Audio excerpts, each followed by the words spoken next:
Baik. Assalamualaikum warahmatullahi wabarakatuh. Senang sekali rasanya bisa sampai pada tahap ini.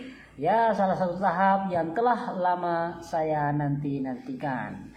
Dan sebenarnya tak lupa saya bersyukur kepada Sang Pencipta Allah Subhanahu wa taala karena selalu senantiasa Allah berikan berbagai macam karunia-Nya kepada saya yang berupa berbagai macam nikmat, baik itu nikmat kesehatan, nikmat kesempatan, nikmat iman dan berbagai macam nikmat lainnya, sehingga hingga detik ini alhamdulillah saya masih bisa melaksanakan aktivitas atau rutinitas sebagaimana biasanya.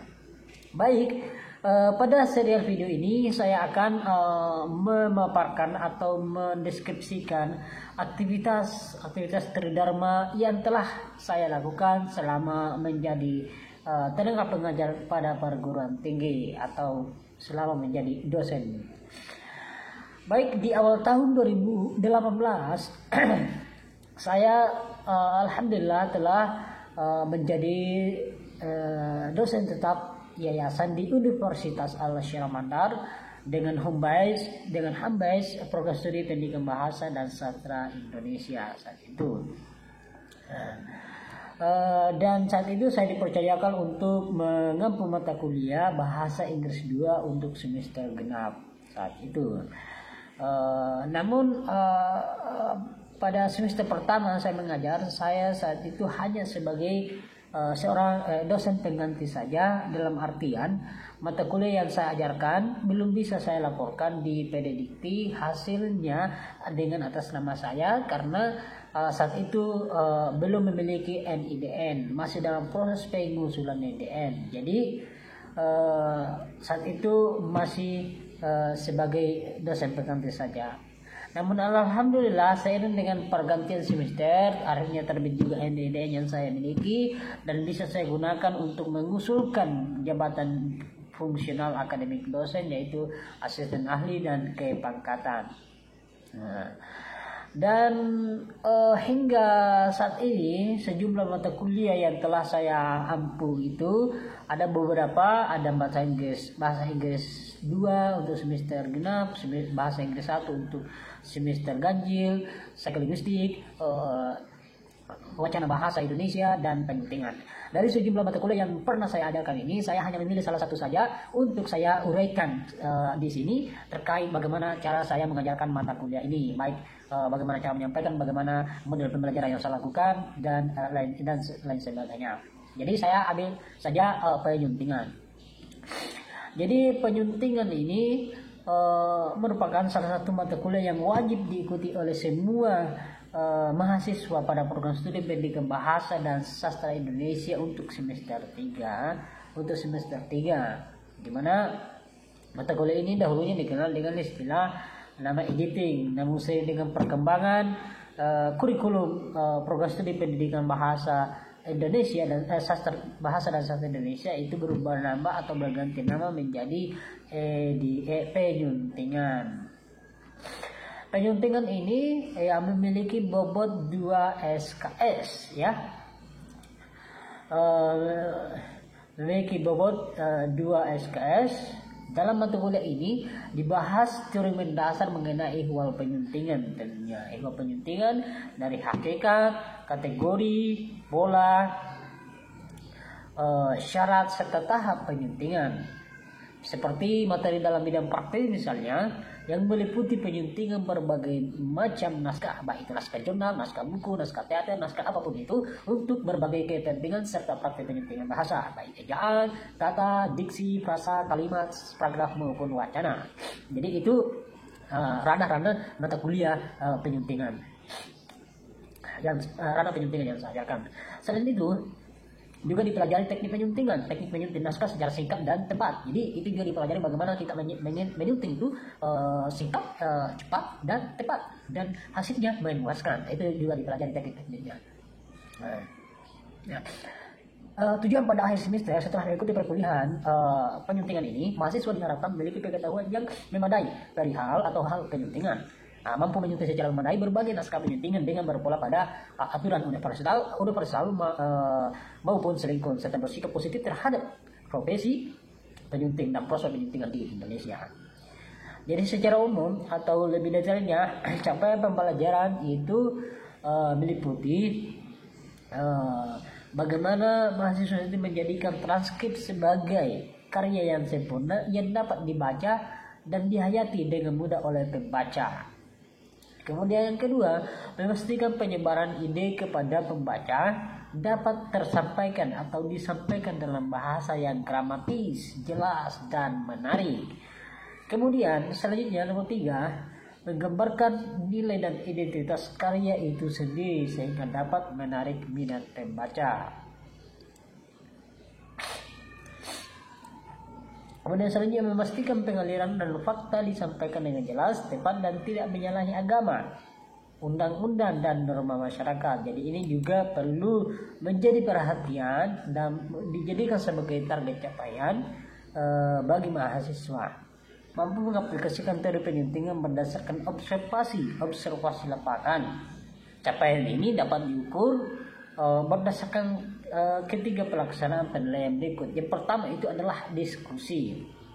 Jadi dalam pengajaran itu juga dilaksanakan diskusi dengan para mahasiswa. Dalam hal ini, diskusi dilakukan setiap 30 menit menjelang berakhirnya mata kuliah penyuntingan. Dengan demikian, saya sebagai dosen menyediakan notulen yang berisi catatan nama dan presensi yang berpartisipasi dalam diskusi, baik sebagai penanya, yang penjawab, ataupun penyanggah. Adapun materi diskusi ditentukan berdasarkan sub-topik yang telah dibagikan kepada tiap kelompok. Jadi mahasiswa ini dalam satu kelas itu yang terdiri biasanya antara 25 sampai dengan 30 itu dibagi kelompok-kelompok. Kemudian setiap kelompok itu mendapatkan materi-materi yang sub-materi yang diberikan setiap pertemuan, ya seperti itu. Jadi masing-masing kelompok mempertanggungjawabkan subtopik yang diterimanya, yang diberikan kepadanya. Jadi adapun jadi itu. Nah, kemudian poin diskusi memiliki bobot 1 dalam penilaian mata kuliah ini. Untuk itu diharapkan sebelum pelaksanaan perkuliahan, mahasiswa itu memiliki kesempatan memiliki beberapa hari sebelum atau minimal 4 sampai 3 hari 3 sampai 4 hari persiapan sebelum waktunya presentasi kelompok. Jadi mereka bisa membaca referensi terlebih dahulu untuk mendapatkan berbagai informasi sebelum mereka presentasi. Nah itu. Kemudian itu diskusi ya. Kemudian selanjutnya UTS ya. UTS ini tagihan ujian tengah semester dalam mata kuliah ini adalah intisari penelitian sepanjang 3 sampai 6 halaman, termasuk cover dan lampiran tentang topik yang diterima oleh masing-masing kelompok yang dijelaskan dalam 13 pertemuan mata kuliah penyuntingan yang diajukan kelompok yang diajukan sebagai topik untuk proyek penelitian sederhana. Intisari tersebut itu meliputi cover, latar belakang masalah, paparan dan data terkait kasus, landasan teori, cara penyelesaian kasus dan pembahasan, penutup serta daftar rujukan. Kalau perlu bisa melampirkan juga foto, pedoman observasi dan pedoman wawancara. Ujian tengah semester ini saya beri bobot 2 dalam penilaian akhir. Untuk itu diharapkan mahasiswa serius dalam mempersiapkan penilaian ini. Jadi segala pengalaman berharga mayoritas datang kepada mereka yang benar-benar mempersiapkan diri. Jadi mahasiswa itu akan nampak siapa yang benar-benar mempersiapkan diri, siapa yang asal kerja saja. Jadi ini. Kemudian terakhir adalah UAS, ujian akhir semester. Ujian akhir semester dalam mata kuliah penyuntingan itu memiliki bobot nilai 3 dari penilaian akhir. Adapun tagihannya berupa penelitian, jadi sepanjang 10 sampai 12 halaman yang ditulis dalam format artikel atau jurnal penelitian yang memuat poin 2 sampai 6 pada embrio penelitian atau intisari penelitian ketika UTS. Jadi untuk itu jauh waktu sebelum jadwal pelaksanaan UAS, mahasiswa diwajibkan membaca artikel atau jurnal penelitian sehingga mahasiswa atau peserta kuliah dapat memahami format cara penulisan dan pemaparan dan referensi pada masing-masing proses yang diberikan. Jadi inilah gambaran utama untuk sistem evaluasi yang diberikan yang saya berikan kepada mahasiswa. Selanjutnya untuk lebih jelas saya ada terkait dengan perkenalan mata kuliah ini, saya juga sudah buat videonya khusus yang membahas terkait dengan perkenalan terhadap mata kuliah penyuntingan ini. Mari kita simak tayangannya, kita simak untuk menyimak video berikut ini. Silakan 1 detik.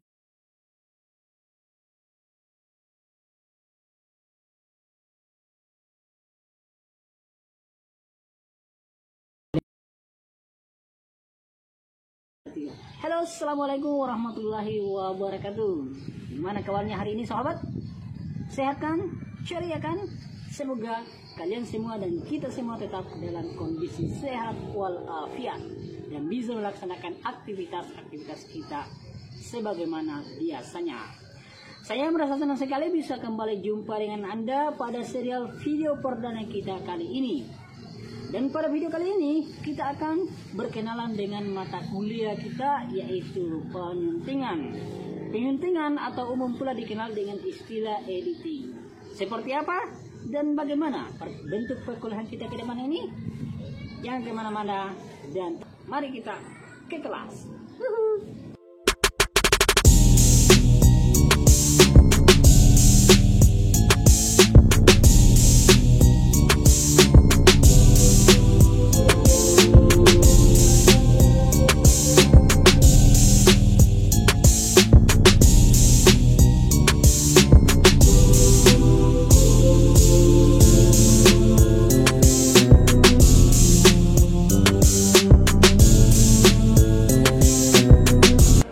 Penyuntingan merupakan salah satu mata kuliah yang wajib pada program studi pendidikan bahasa dan sastra Indonesia. Mata kuliah ini memiliki bobot 2 SKS yang akan kita pelajari, yang akan kita tempuh selama 16 kali pertemuan. Dan itu sudah termasuk UTS, ujian tengah semester, dan UAS, ujian akhir semester. Jadi pada perkuliahan kita ke depan ini kita akan mengenal seputar dengan atau perihal dengan penyuntingan yang umum juga dikenal dengan istilah editing. Pada mata kuliah kita ini, mata kuliah penyuntingan itu dibahas teori mendasar mengenai perihal penyuntingan dari hakikat, kategori, syarat, pola, bahkan sampai pada tahap-tahap penyuntingan, hingga juga dibahas mengenai strategi dan teknik-teknik dasar penyunting, sehingga suntingan yang kita kerjakan itu bisa menghasilkan K yang siap dan bisa menarik perhatian oleh para pembaca. Materi dalam bidang praktis misalnya, itu meliputi teknik dasar penyuntingan berbagai naskah. Naskah apapun itu, baik naskah drama, naskah teater, naskah buku, naskah majalah, naskah jurnal, naskah berita, dan naskah apapun itu, itulah yang menjadi ranah kerja oleh seorang penyunting. Nah, itu sebabnya untuk menjadi seorang penyunting ya memang butuh keterampilan khusus, butuh keterampilan yang harus dilatih dan dilatih. So, kenapa? Profesi seorang penyunting itu bukanlah profesi yang mudah. Jadi kita memang harus memiliki pengetahuan mendasar mengenai perihal penyuntingan untuk bisa menjadi seorang penyunting yang profesional. Misalnya, untuk menjadi seorang penyunting yang baik itu minimal memang menguasai pengetahuan dasar atau menguasai tata bahasa Indonesia misalnya, karena ranah kerja seorang penyunting itu misalnya menyentuh dari segi bahasa, misalnya pemilihan kata, diksi misalnya, frasa, klausa, kalimat, hingga pada tahap keseluruhan teks yang disunting itu. Karena ketika tidak memiliki pengetahuan mengenai kebahasaan, itu bisa berpengaruh terhadap buruknya hasil kerja seorang penyunting. Jadi minimal itu yang menjadi pengetahuan yang dikuasai oleh seorang penyunting. Yang pembelajaran kita ini diharapkan pada akhir semester nanti para mahasiswa yang tergabung dalam kelas ini minimal memiliki pengetahuan dasar atau teori mendasar mengenai perihal penyuntingan. Para mahasiswa diharapkan mampu menyunting secara memadai terhadap berbagai naskah. Sebagaimana disebutkan tadi, naskah apapun itu, baik naskah buku, naskah jurnal, teater dan lain sebagainya, minimal itu. Jadi para mahasiswa diharapkan mampu menerapkan teknik dasar penyuntingan dan tentunya berpola pada aturan universal maupun aturan selingkuh. Artinya ada aturan-aturan umum yang mesti diketahui atau dikuasai oleh seorang penyunting, misalnya dari segi bahasa sebagaimana saya sebutkan tadi. Kemudian ada juga misal template atau format yang sudah disepakati secara bersama-sama untuk diikuti. Misalnya kan menjadi seorang penyunting di sebuah publisher jurnal, itu mereka rata-rata mereka sudah memiliki format tersendiri untuk menjadi pedoman dalam penulisan naskah tersebut. Oke, saya kira ini pertemuan kita bermanfaat. Kemudian setan gedeng, setan bandel, setan gombal, setan semua yang namanya setan.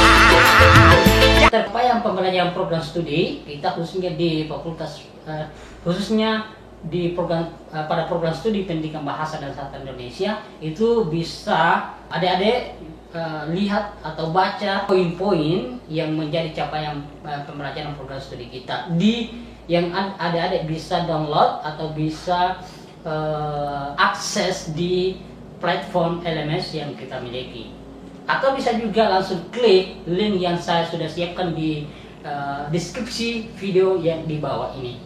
Itu otomatis akan diarahkan pada platform sejumlah materi terkait dengan penyuntingan yang telah saya siapkan di sana. Demikian juga dengan poin-poin pembelajaran kita, itu semua sudah tersedia di platform LMS yang kita miliki. Tinggal adik-adik bisa memiliki kemauan untuk mengakses sejumlah materi yang sudah saya siapkan. Oke, sampai jumpa di seri video kali ini. Semoga adik-adik tetap semangat dalam belajar. Oke, sampai jumpa pada serial video selanjutnya. Assalamualaikum warahmatullahi wabarakatuh.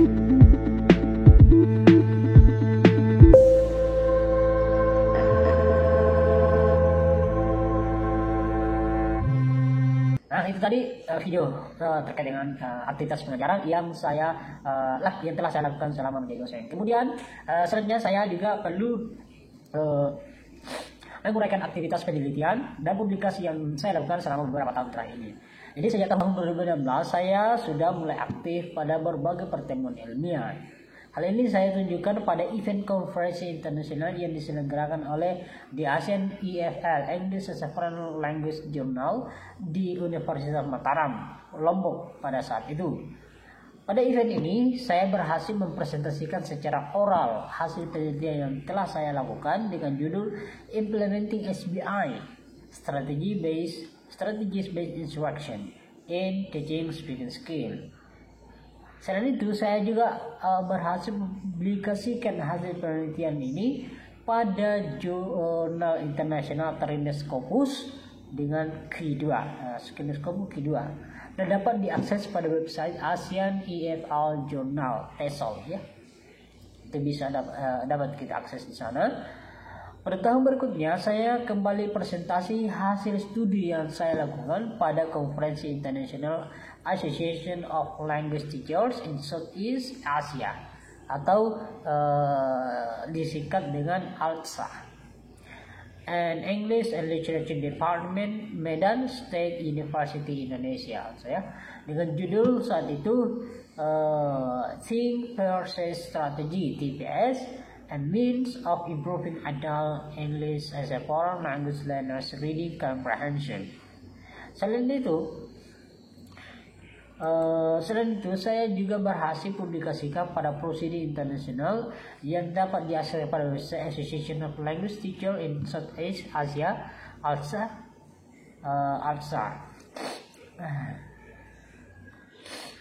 Pada tahun selanjutnya yaitu 2018, hasil penelitian saya dengan judul Implementing SBI Strategies Instruction in Teaching Speaking Skill mendapat perhatian dari para pengelola ASEAN EFL Journal, sehingga mereka publikasikan dalam bentuk book chapter of the ASEAN EFL Journal jilid 20 terbitan 4 halaman 39 sampai 47 Penerbit English Language Education Publishing. Selanjutnya, masih pada tahun yang sama, saya publikasi lagi satu artikel jurnal pada Journal of Advanced English Studies volume 1 halaman 3 sampai 13 dengan judul The Implementing of the Parser Strategy in Teaching Speaking Skill. Pada semester berikutnya, saya kembali publikasi artikel jurnal nasional dengan judul Improving Speaking Skill Through Grammar Translation Method